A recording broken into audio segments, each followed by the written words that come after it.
Welcome to How to Talk to Kids About Anything with Dr. Robyn Silverman, a podcast loaded with practical tips, powerful scripts, personal stories, and simple steps to make even the toughest conversations easier. So get ready to get the information you need to make the impact you want from someone you trust, your friend, parenting expert, Dr. Robyn Silverman. Hello and welcome to How to Talk to Kids About Anything, where we give you the tips, scripts, stories, and steps to make even the toughest conversations easier. I'm so honored to be your host, Dr. Robyn Silverman, child and teen development specialist, author, and speaker, and most importantly, parent of two great kids who give me the opportunity to love, learn, and grow every single day, whether I want to or not. Believe me, I get it. It's not always easy. But as you know by now, we're in this together, and we have some great people to help us along the way. Do you want to make your child a money genius, even if you're not? Well, you are in luck today. We live in a time where stakes are high. Many parents worry that their kids will not be more financially successful than they were, which actually is a big change from previous generations that always seemed to believe that the next generation would be better off than they were. Given that we hear about lots of kids who often wind up with high student loans, low-paying jobs, not enough money to go out on their own after college, is there something we can do now to help our kids become more knowledgeable about how to best handle money? Turns out, yes, there is. And there is work to be done. Many kids and young adults don't know what they need to know about how to save, spend, invest, and ultimately use money in responsible ways. We've talked about money before in a past episode with money expert Neale Godfrey, and today we're going to get into some different money questions that help us age by age know what to do to help our kids become money geniuses, what mistakes to avoid, and how we can talk to kids about all of this. And we have the privilege to have money genius herself, Beth Kobliner, on the show. Beth Kobliner is one of the nation's leading authorities on personal finance for young people and the author of the New York Times bestsellers, Make Your Kid a Money Genius, Even If You're Not, and Get a Financial Life, Personal Finance in Your 20s and 30s. A former staff writer for Money Magazine, she has contributed to the New York Times and the Wall Street Journal and has appeared on CNN, MSNBC, NPR, and one of my favorites and possibly yours, Sesame Street. She also served on President Obama's Advisory Council on Financial Capability for Young Americans. You can learn more about Beth in the notes of this podcast on drrobynsilverman.com and also on Beth's website at bethkobliner.com. We are so thrilled to have you. Welcome, Beth, to How to Talk to Kids About Anything. Oh, I'm so happy to be here. Thank you. Well, we're really happy that you're here, too, because I definitely have a lot of questions. But before we get into the meat of the matter, for those who haven't had the opportunity to read your book, which I just read cover to cover, I'm so excited about, so well done, would you just take a moment to tell us what gets you up in the morning, and what made you so interested in helping parents and kids to become money geniuses? Right. Well, thank you again. I've been writing about money now for 30 years, and I have been traveling around the country when I was doing the work with President Obama on the council to figure out what parents really need to know to teach their kids about money, because that was the topic I would ask as a parent of three kids.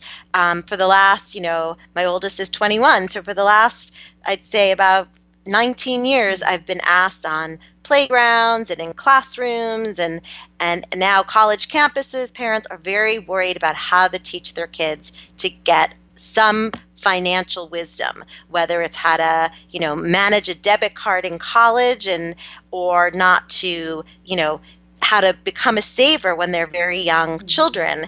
And it's a research-based book. I looked at the best research that's out there on behavioral economics and social psychology and sort of try to make it accessible to people. And what I've been told by people is that, it really is a way to teach themselves about money and then teach their kids. Since, as you know, money is such a fraught issue. People are nervous about it. They feel they're not equipped to teach their kids, or they don't want their kids to know how bad they are with money. And so I realized it was really time to get something for parents to help their kids at any age, whether they're 3 up till age 23.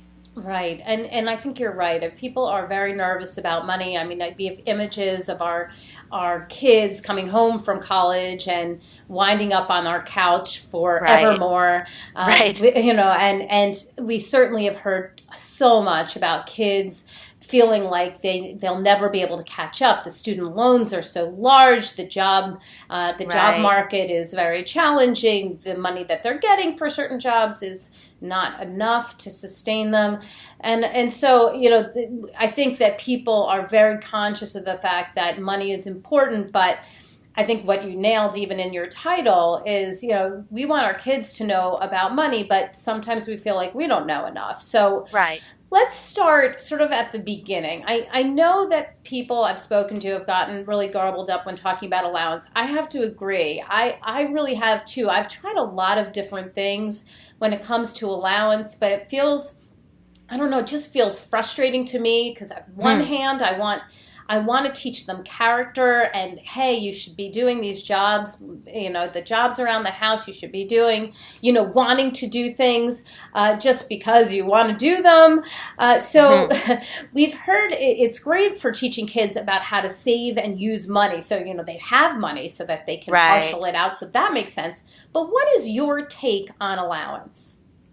Well, I think most parents I talk to sort of have your take, the frustration of, well, first of all, some people say, we started an allowance system and then, we forgot to give it to the kids and they forgot to ask us. And is that really, how do we handle this?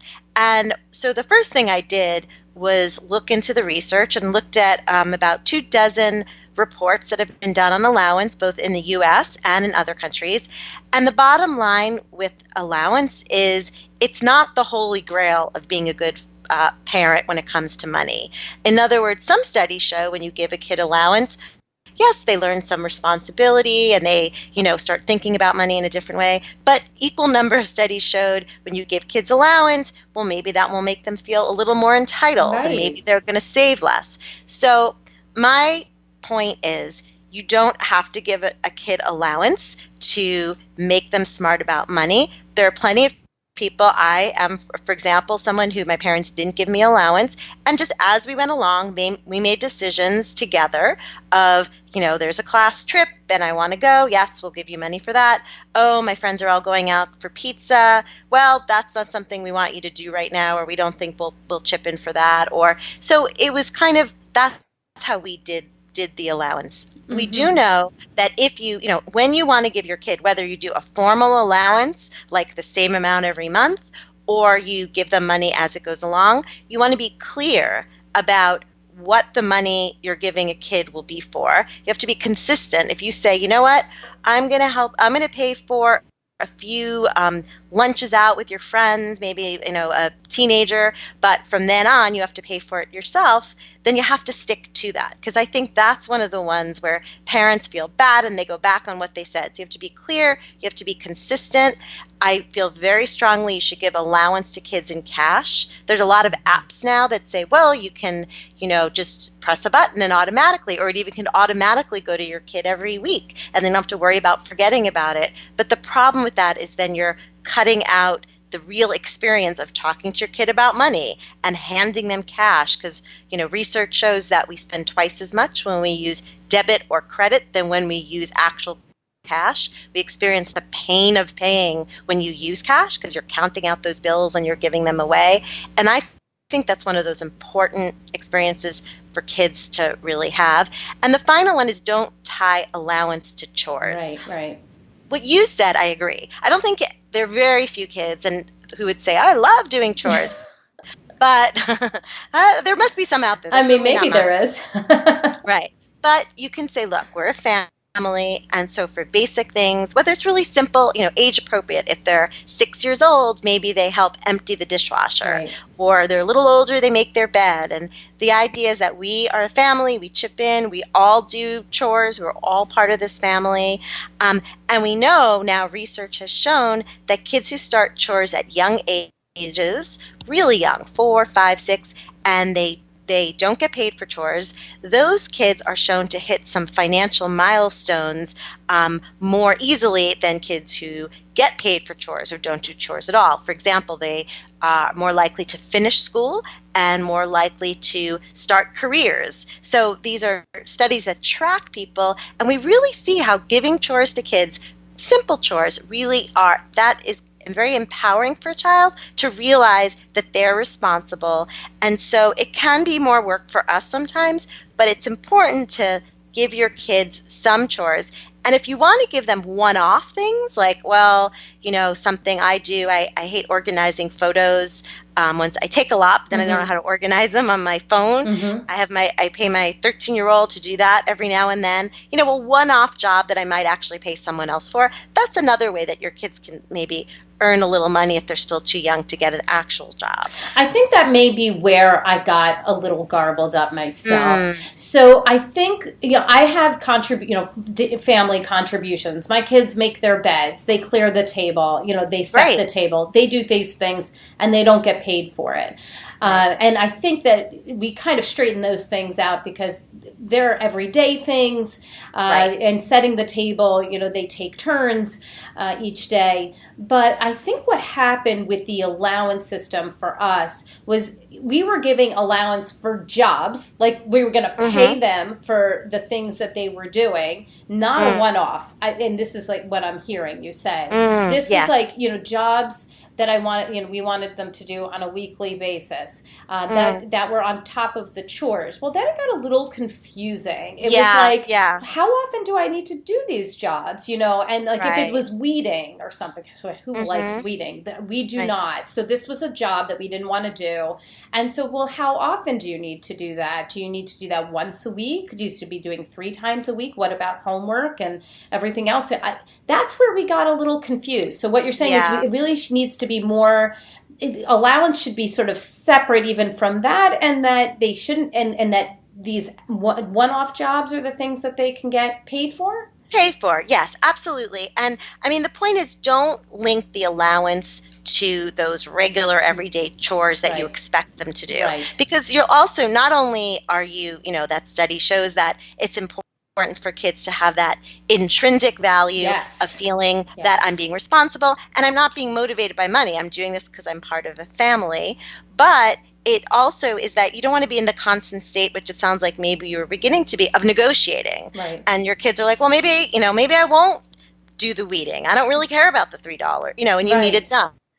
So for those things that you really, expect them to do as part of a family member, it's not tied to chores, not tied to money, giving them allowance, but for one-off jobs, or twice a year you weed or whatever it is, I think it's okay to sort of pay for those because you'd probably pay for someone else to do them.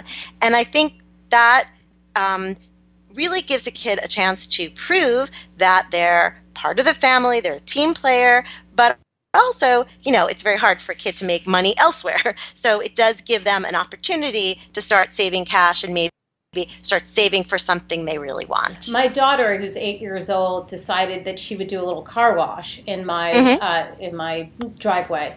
And so she washed my car, she washed my husband's car, and when Uncle Mark came, she washed his car too.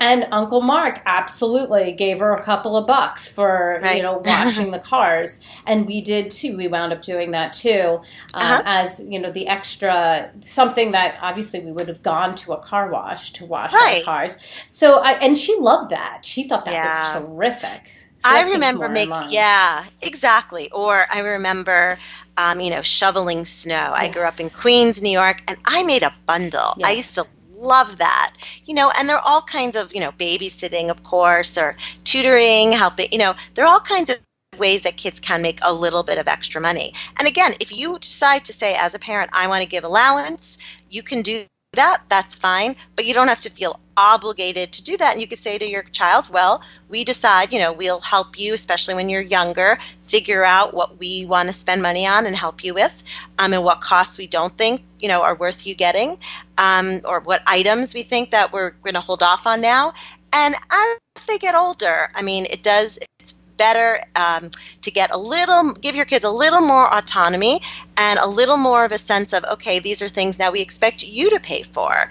And I know many parents, by the time their kids go to college, they'll say, okay, here's your set amount for this semester, and you have to make do with that, and figure out what other extra expenses above and beyond tuition and room and board. If you have a meal plan, then you're going to spend that extra money on eating out sometimes. Well, you're going to end up not having enough if you want to take a road trip with your friends, and really sticking to that kind of budget when they're at those later years. I think that becomes more and more important. Do you feel that when money comes in for our children, that they should be dividing it up based on, short-term goals, like something they're saving for really soon, or like quick cash, and short-term goals and sort of medium-length goals and long-term, and, giving 10% to charity? Do you feel like you're supposed to divide it up, or how does that work for you?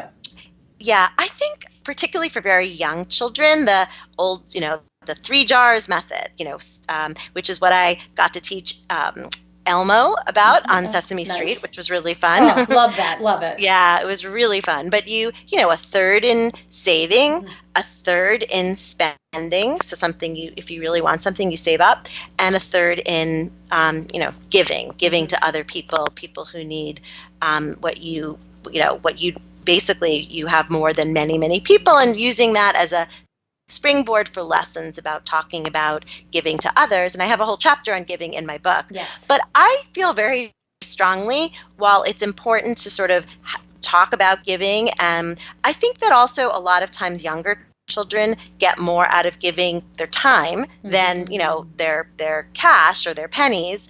And I think that it doesn't have to be super complicated. I think sometimes we're in that TMI, where there's so much information and people are confused and like, well, what percentage do I get? Yes. It doesn't that. And I hopefully, I try to really make that clear in the book, that there are all these different ways to do it. But the most important thing is just, again, being consistent, telling your kid, what you spend your money on, really having conversations. And once you get into that mode with them, and having conversations about, we might have something that's great, and your friends might have something that we won't ever get. We may not get go on this fancy vacation to a beach, but we will, but get a ping pong table for our basement, or really having those conversations. Because what I found is, whether people have a lot of money or a little money, those conversations are very difficult for them to have. And that's why it's so important to really get more comfortable with that. Just as we talk to kids about, we would never think of not talking to our kids as they get older about sex or drugs, or, that's just now part of our life, that we know we have to really introduce these topics at young ages. But when it comes to money, people are still very hesitant. It's really still a taboo. Yes. And I think all of these are entry points for discussing it, whether it's you're making money, or, how are we spending our money, or what do I wish I had, or how am I saving up for whatever my goal is. And I think once we get into that place with kids, or able to talk about it in those ways, I think that's really what makes kids money geniuses. And I do mean geniuses, because I think most people don't know this basic information. Absolutely. I think you're right on that. And those conversations, I think, are extremely important. And I think you're right that we know, even though we really don't often want to talk about certain things with our kids, whether it's the sex conversation or or the death conversation, that we know it's on our list of things that we must do, but maybe money isn't on the list and needs to be. So exactly. I think that's really important. Now, I'd like to look beyond allowance for a moment and talk about other ways that we can help our kids to become money geniuses. In your book, you do this amazing job of dividing your advice up age by age. So let this be sort of a multi-part question. So the first part is, can you give us like 2 to 3 tips for our youngest kids? Like, since you say start early, like that I know is like your top thing, like start early. What are your tips that we should be doing with our youngest kids, our preschoolers, so that we can kind of start them on the way to becoming money geniuses? Right.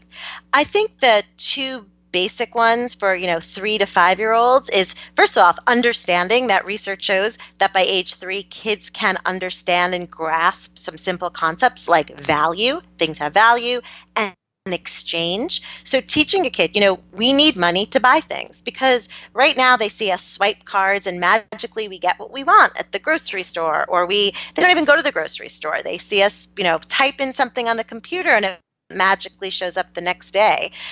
So I think taking kids, using everyday moments, going shopping, taking them and doing a little comparison shopping with young children, talking about needs and wants.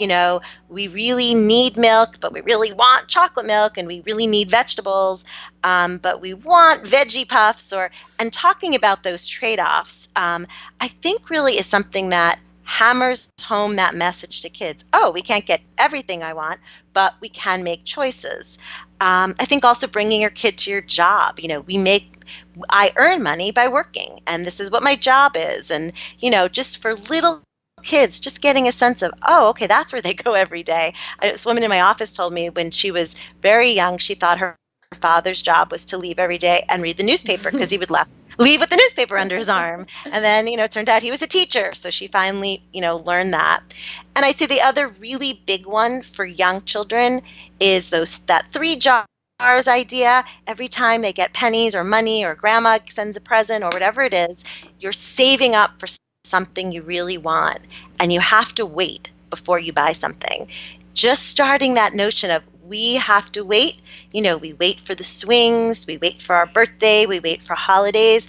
We also have to wait and save up for something we really, really want.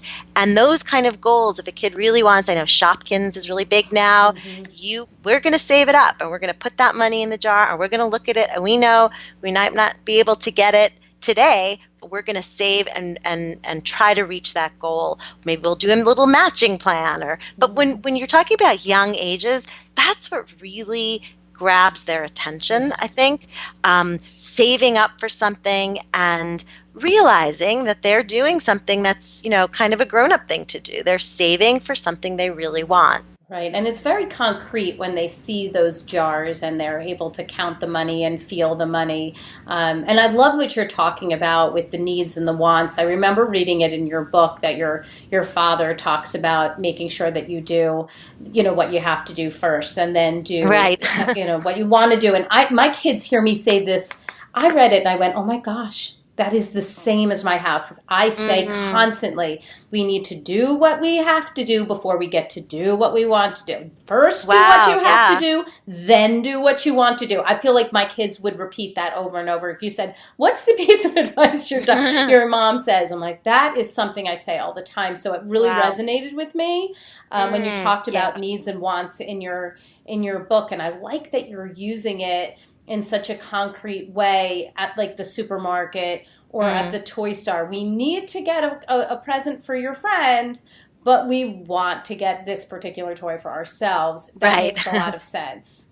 Okay. Right. No, it's true. And those real experiences, though, I mean, that is the one thing that my youngest is 13, so my kids are kind of big now, but I think that everyday experience, we're all so busy, we're like, oh, we're just going to order everything online. Yes. But not having those real concrete experiences is something that kids are missing out on. So true. And just seeing cash.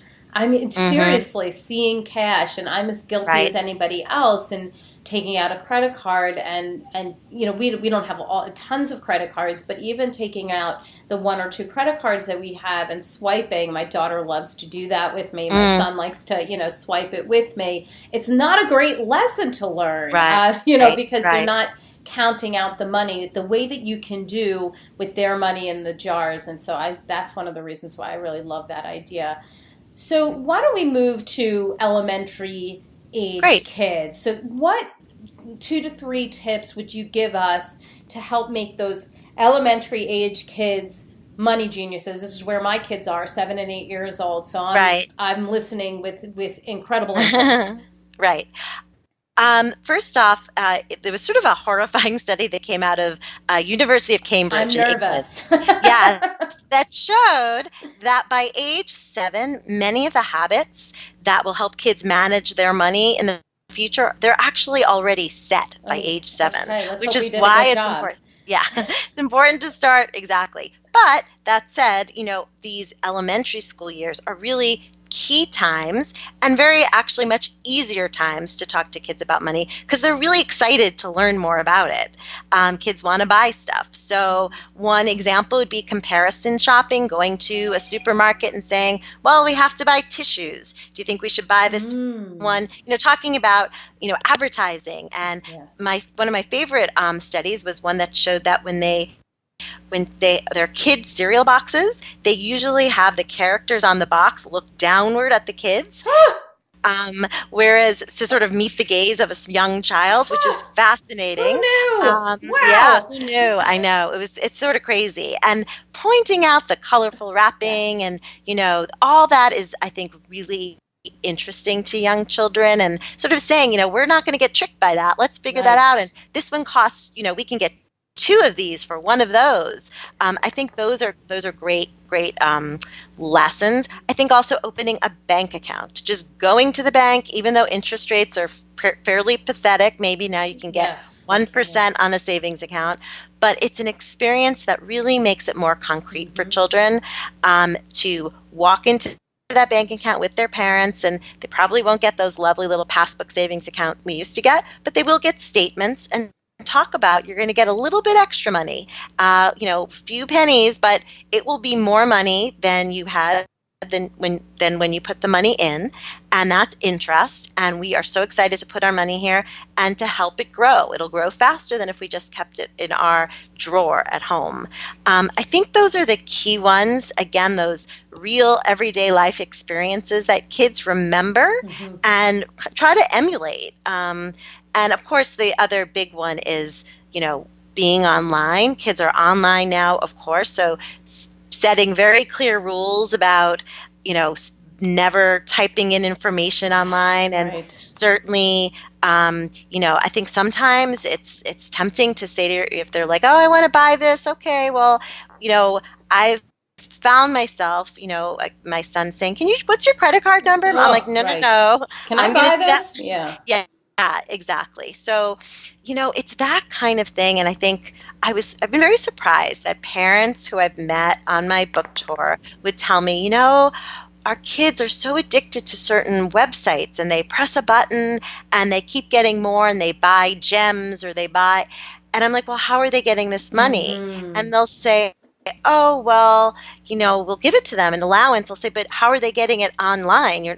And they'll say, oh, well, they give me the cash and I'll let them buy it. And, and I think parents have to really stop for a moment and think about, if you don't want to encourage these behaviors, you shouldn't enable them. Yes.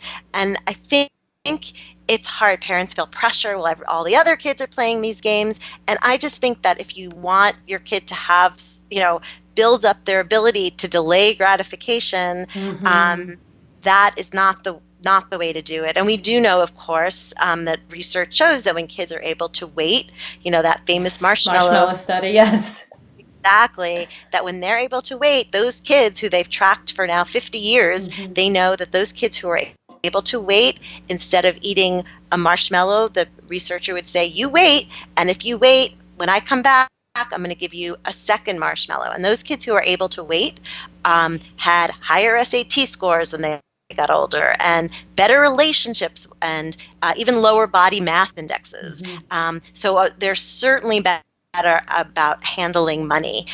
So I think those elementary years are about teaching waiting, and also, comparison shopping, and being a smart consumer and opening a bank account. So interesting. And with the marshmallow study, which is such a classic, I think it's very important that kids are able to learn different coping mechanisms to keep themselves on track and to allow themselves to delay gratification. But when they're online, we're literally giving them the button to press.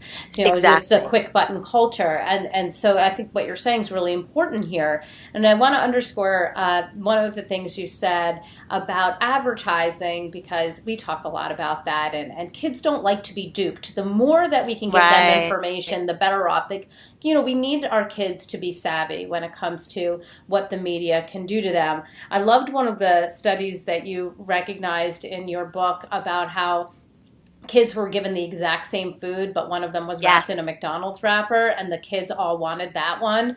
Right. So fascinating, and such a way to contextualize how advertising can do such a number on us that we actually believe the food must be better, more appetizing, more interesting, than this other food that has a plain wrapper or not wrapped at all. Right.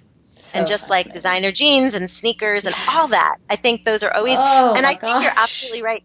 Kids don't want to be duped, and they think it's cool, especially at those younger ages, and even up through, early adolescence, cool to be on the inside and say, you know what, that's not something we're going to do. And, we're going to outsmart the marketers who do that, and we're not going to fall for that. Yeah. So let's do middle school. So what is it that we need to do to help our middle schoolers to become money geniuses? Right. Well, I think then you start really getting into that saving and really saving for a goal, and maybe talking about, we're going to put in a matching plan for every amount you save for what you really want. We're going to put in a little money, 50 cents or $1, and match it. And I think that helps kids get closer to obviously reaching their goal, but they still have to wait up for it and save up for something they want. I think talking about basics like compound interest. It sounds like a scary, overwhelming topic, but really the notion of when you put your money in an investment, and I go through at this age, what are the different ways that young children can have their parents invest their money for them. If you put away only, if it's, $10 a month, and if you did that starting at age 10, and you earned a pretty average rate of return, by the time you stop working, you'll easily have, $100,000. And giving amazing. a kid giving a kid that story and helping them, looking on, like, there's investor.gov, which is just a government website that you can type in a percentage and see, if I get 1%, I'm not going to have all that much, but if I get a higher percent, and just talking about, those are the years they're learning about multiplication and compound interest, or they should be in school, and making it more of an idea that saving up for something we want in the future really can make a difference. And I think the other big one along the lines of the marketing one is explaining what a credit card is. Explaining a credit card is a loan, and you have to pay it off, or else you pay a lot more money. If you want, an iPad and you put it on a credit card and only make those minimum monthly payments, it will take you many years and many hundreds of dollars to pay it off. And that's a waste of money. So explaining, just like we say to kids, smoking is really bad for you, and we start at very young ages talking about credit cards and how people can really ruin their lives if they start buying things that they can't really afford. And of course, you have to not say that to your kid when you have 5 shopping bags in each hand. Right. And because kids they know if you're stressed out about debt, and they hear conversations, not fighting in front of kids actually is very important, because kids who report, college kids were polled, and those who said their parents fought about money when they were kids had actually higher credit card debts now themselves than kids whose parents didn't fight about money. Fascinating. And I know for these kids at this age, they need to feel secure. They need to know that mom and dad have got it. So if you need to confide in somebody about your financial distress, you want to talk to a financial advisor or a friend Right. or a spouse or somebody else, but not your kids. So Right. No, that's an excellent point. I know a lot of people, and there's studies about, when parents break up, and that's very common and that happens, but sort of not using money as leverage or complaining about, your dad doesn't want to pay for your soccer team dues or, really being careful and not dragging kids into those conversations. Right. And then what about for high school? Our high schoolers, they're preparing to go to college. Many cases that means a little bit more out on their own or totally and maybe away from home. And some parents might be giving them a lot more leeway. So for those high schoolers, what do they need to know in order to become money geniuses? Right. Well, research shows, the first thing people think of is first, should my kid get a part-time job? And there's a lot of debate swirling around about that topic. And some people say, yes, absolutely. Kids today don't do what they used to do. And I personally had a bunch of jobs when I was in high school. Yes, right. But it's also, yeah, exactly. Babysitting. I actually worked at a diner. I worked at a lot of different jobs. But I do think as a parent, I've seen kids, it is trickier. There's much more required of kids, more testing that takes place. So, and we do know that kids who work many hours, if they work over 20 hours a week, they're going to do worse in school than not. So if they want to have a small part-time job, that's fine, and they could really handle the work. But I think it's important to help your kid, because once a kid starts earning money from a job, it feels kind of great, and you maybe want to work more hours than you should. So I think and also I think ideally working in the summers is a whole lot better, because then you're not eating into your school time. I think the other big one is talking about college, starting in ninth grade. And a lot of parents get freaked out because they say, I don't want to make my child nervous and there are too many pressures. But actually, I think starting to talk about, we are a team, we're going to figure out how to send you to a school that will be great for you, but also affordable for us.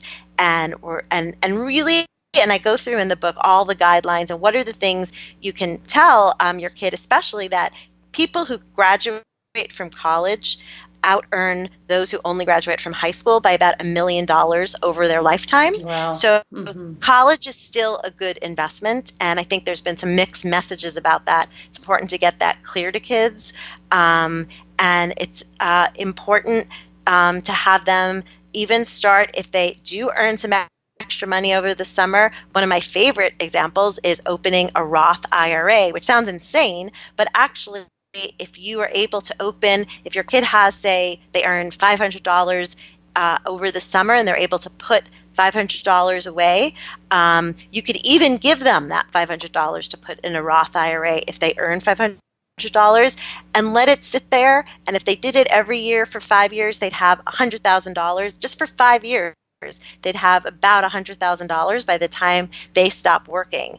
And those I met so many people on the road. Yeah, I've met so many people on the road who said, my dad really stressed this to me, and so I did it when I earned a little bit of money. And you know something? It was a habit, and I do it every year. And I'm now in my 40s, and I still do it, and I have a lot of money. So that kind of behavior starting at young is so important.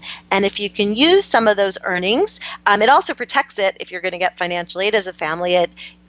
Many schools don't look at the money in an IRA, so they won't hold that against you. That's really interesting. And, I think sometimes it's not that parents don't want their kids to have this information, but they don't even know to say these things to their kids. And I'm so appreciative that you're providing this information, because perhaps this will spur on some of our listeners to help their kids in this way, because what a difference that can make. And that's $100,000 once they stop working, simply from those 5 summers. Putting away that kind of money is amazing. So what would you say is one of the biggest mistakes, or you can give me more than one, but what are some of the biggest mistakes that parents make with their kids around money that may deter them or make it so that they don't become money geniuses? Right. One of the biggest ones was a study that showed when parents constantly give in to their kids at the checkout line, which is such a common thing. You're at the store, you don't want to make a scene, your kids are tired, we're just going to buy that item. That parents who actually don't give in at the checkout line, their kids have been shown in studies to do better with money, to have actually less financial problems, less financial debt than kids whose parents are always giving in to them. And it's not surprising, because that means, in one case you're saying, nope, we're not going to buy that thing, and we're going to wait, and we're going to save for it, or we're going to do it another time. And those kids are hearing repeatedly that lesson of, no, we're not going to get what we want exactly at this moment. And I think when I tell parents that, it helps them have a little more self-control. It's hard as a parent. It's so hard to not say, I work all day, I'll just buy this thing, it's only $1 anyway. But if you keep doing that, you're kind of teaching your kid this notion of, yes, you get what you want when you want it. Whereas being empowered with information, you know what? You're not denying your kid. You're actually helping them learn this very valuable lesson that will take them through life. I think parents of all income levels, find that very helpful. I think the other big one is, I love this study where it said that parents who save for their kids' college and let their kids know that they're saving for college, those kids are more likely to go to college regardless of how much money is in those accounts. Oh, interesting. In other words, just knowing your parents are saving for your college makes a kid more likely to go to college, because they know there's an expectation of them. And even if there's a very tiny amount of money in the account, and then you have to figure out, how do you get a low-cost college? And I go through all that, and the importance of really shopping around and not risking your own retirement to send your kids to college. But being smart about that process, but telling kids it's something you value, really, again, I think has a real big payoff in their lives. There's a value, and then they're also, your kids understand that there's an effort on your side, that you're doing something for them, and that if they keep asking for things, that's taking away from your ability to invest in their future. So I think it's probably multi-pronged there, that they know that you value it, but also that you're putting effort in there, and that makes them want to, buy into it as well. I also love what you're saying about, that big mistake, that you constantly are spending money on your child whenever they ask, and that's, they're getting everything they want. I feel like kids are really smart, and we don't always give them such, great credit. But even my young kids, when we give them information, like, here's why, no, you can't have it, and here's why. We're trying to save money for this, or, when we keep doing these sort of impulsive buying, then it takes away from that. They get it. And I feel like they're like, oh, yeah. I mean, I even said, my daughter was like, oh, I really wanted to go on a trip to Alabama, to see, family member. And I said, you know what? I totally did too. But then I looked at the airline tickets, and they were so unbelievably expensive. She's like, oh, I guess it wouldn't be a good time to go. I'm like, no, we'd have to wait on that. And she gets it. She's 8 years old, and she gets it. So it's wonderful. It is. I think you're absolutely right. I mean, I think as a parent, sometimes we want to either shield our kids, like, oh, I don't want her to think we can't afford it, or I don't want him to think we're, be entitled. I spoke at Google a few months ago, and one of the parents stood up and said, I make more money than I thought I ever would, and I feel very grateful for that, but I'm afraid my kid's going to be, a spoiled mess, because, they can have more things. And how do you, I think it's really basically comes down to, it's almost a cliche, but your values, and making it clear to your kids, this is what we spend money on. And some of the best stories I heard were families that they had a shared goal. Like, there was a woman I knew, she had a bunch of foster children, and they were thinking of maybe going on like a little family camping trip, but that meant trade-offs, and they had to say no to certain things, and we can't have pizza night, we're going to save that money. And they really collectively worked toward a goal. I think that really has a big impact on parents. And Sesame Street, when our show came out on this topic, they did a test, and they found parents who watched the show with their kids, not only did the kids learn a little bit about saving and sharing, but the parents actually reported saving more. A group of parents who watched the show versus a control group that didn't. Those parents who talked about these issues and watched the show with their kids, they were kind of more in tune with it themselves, and it helped them save, more money. So when we teach our children, we're also teaching ourselves about what really is important and helping ourselves remember, we really are thinking of long-term goals. Mm-hmm. So if you were in a situation where you actually needed to use some words, because we're all about scripting on this show. So if a child said to you, I don't want to wait. I know I was supposed to save for my bicycle that I really, really wanted, but I really want to get this ice cream, or I really want to get this toy. Like this amazing new toy just came out, or this movie. Right. What would you say to them in that moment? Right. I think it depends upon the age. I think for younger children, it's okay to say, you know what, we're not going to do that because we decided as a family we really want to go on this trip. Mm-hmm.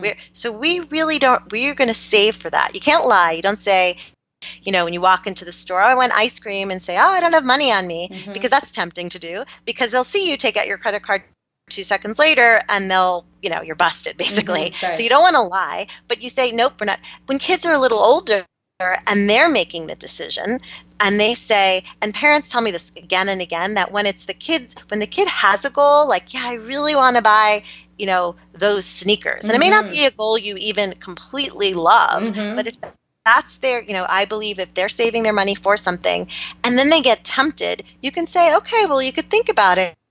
That's going to mean that you won't be able to get those sneakers until, 6 months from now or 6 months later, or helping them figure out those trade-offs. I think, a woman told me a story where her son had a lot of change and he wanted to go and get it into dollar bills. Like they all saved the money and they had a jar and they had this big savings, big amount of coins.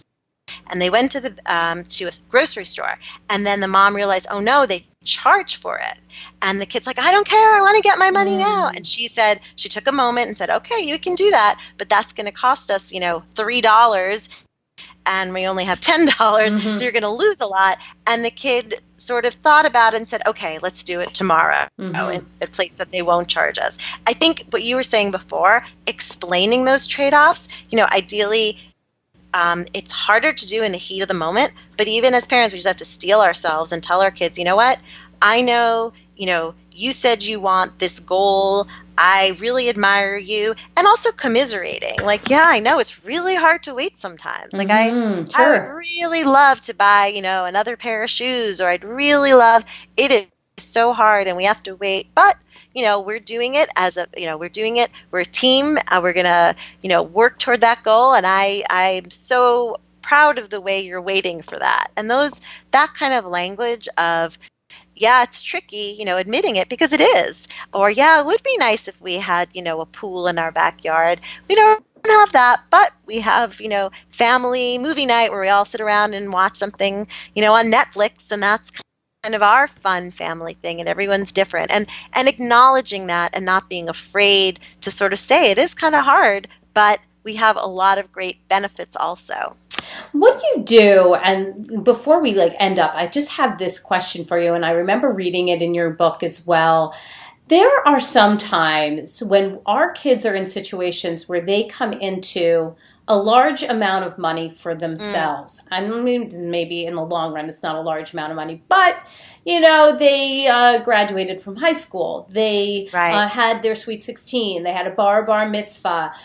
They came into some money, and they didn't earn it. It was, from a party or whatever, or maybe it was a birthday or whatever. And now, do they just get to do whatever they want with it, or would you advise differently with a sum of money that came in not from doing a job? Right. I think that it depends again on the age. I think the bar and bar mitzvah issue, or a Sweet 16, or, if you're having a big party and relatives are coming, and I think it is very not only appropriate, but really essential to talk to a kid and say, this money that we're coming in, first of all, we're going to use half of it to pay for the party. That's always something that is reasonable to say if that's something you need. So interesting, yes. Yeah. Or, if you don't need to pay, if you're able to afford the party for them, you say, you know what, and you explain it not in a mean way, but just, we're able to pay for this party for you, which is great. We're so excited to do it, but we think it would be really nice to give, 10% or a third of it to, when you're older, especially 13 or 16 or graduation, maybe give a little bit of it toward an organization or charity that you really feel strongly about. That's something, I think that's when you could start introducing that idea of actually giving cash, especially if it's kind of like a windfall, like a bar mitzvah or a big celebration. I think having those conversations up front and really talking through why you feel that way.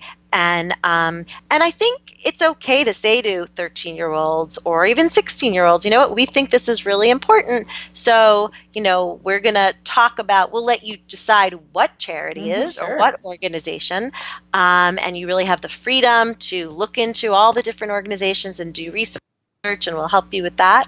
But we think this is really important. And I think that's a way, as a parent, you're kind of really making clear what your values are and your expectations for your kids.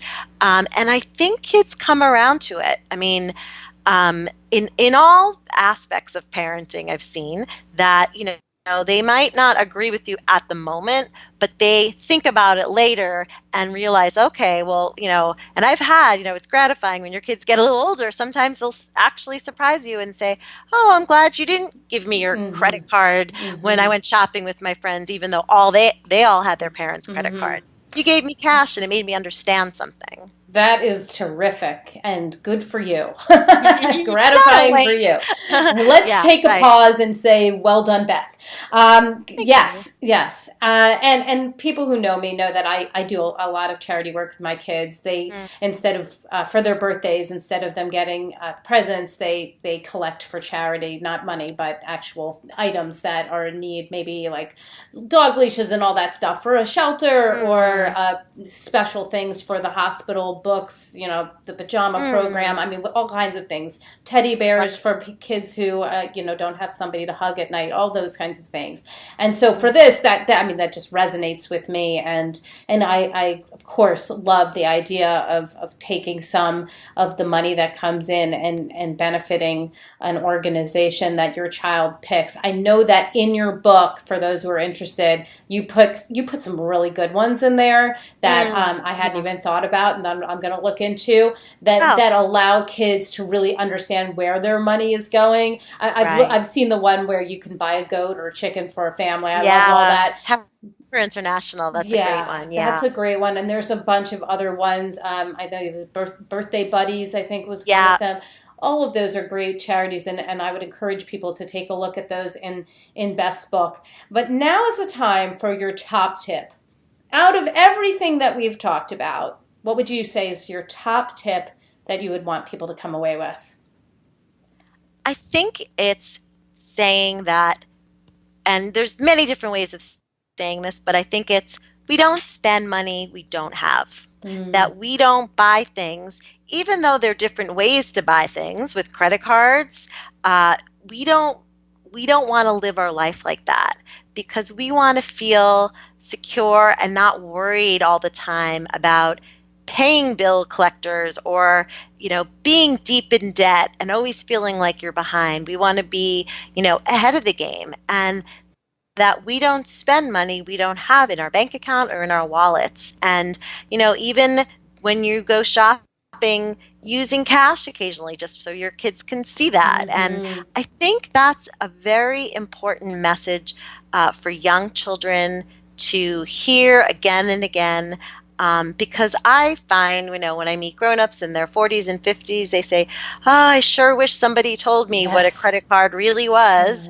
I sure wish I knew, I knew how to save money. So I think we don't spend the money we don't have, and we really try to save a set amount, whether it's 10%, 20% of our money. As we get older, in particular, as we start earning money, that comes first. Not spending more than we have and saving. Yes, absolutely. I think that's an important message and goes along well with, is it a want or a need that we talked about in the very beginning. Where would you tell people to go in order to get more information about you or your books or any of your appearances? Right. So I have a website. It's bethkobliner.com. And the book is available all over, barnesandnoble.com, Amazon, and also a lot of independent bookstores, which, is always gratifying for me. I think people, they know they need this topic. They know as soon as they hear it, they say, wow, I wish I had that book when, my kids were younger, or I wish I learned this when I was younger. But I think, biting the bullet, and hopefully the book makes it not super scary, because I really think you don't have to be a money genius to teach your kid to be a money genius. And that probably is the biggest lesson. I think that hopefully parents will take away when they read it. Yes, I think that they will. I'm so grateful for the information you provided today. I really feel like it's very simple. It's so smart, but it's very simple. And because it's separated by age, it feels very doable. So thank you so much for coming on the show and telling us how this works age by age. I really appreciate it. I really enjoyed it. Thank you. You're so welcome. Well, I've got my takeaways, and sweet friends, I know you have yours. Let's discuss them. Come up on Facebook. Let's go to Dr. Robyn Silverman's page, or let's chat about it at drrobynsilverman.com, twitter.com/Dr. Robyn. And if you loved this podcast like I did, and this is really important information, would you kindly go up to iTunes, rate, review, and share it? People need these solutions. You're going to be helping them out. Please let them know about it so that they can use it in their own homes. I can't tell you how much I'd appreciate it if you would do that. That's all the time we have for today. My fellow parents, leaders, and educators, thank you so much for tuning in to How to Talk to Kids About Anything. For more information on books, articles, speaking engagements, or curriculum, please visit drrobynsilverman.com. So many great podcasts. There's going to be show notes up there. I look forward to weathering the storms and enjoying the sunny side of life together. And please remember, even on the days when we fall short, you've got this. You may not have talked about money with your kids, but you can. You're getting the information you need right now. I know it's not easy, but never forget there's always tomorrow. Parenting is the ultimate do-over. I'm right there with you. And as there are moments when we doubt our know-how, our choices, and our sweet sanity, please know you are 10 times the parent you think you are. You really are. Until next time, this is Dr. Robyn Silverman with How to Talk to Kids About Anything. Please tune in again and keep connecting through conversation. See you next week. You've been listening to How to Talk to Kids About Anything with Dr. Robyn Silverman. For more information on books, articles, speaking engagements, or curriculum, please visit drrobynsilverman.com.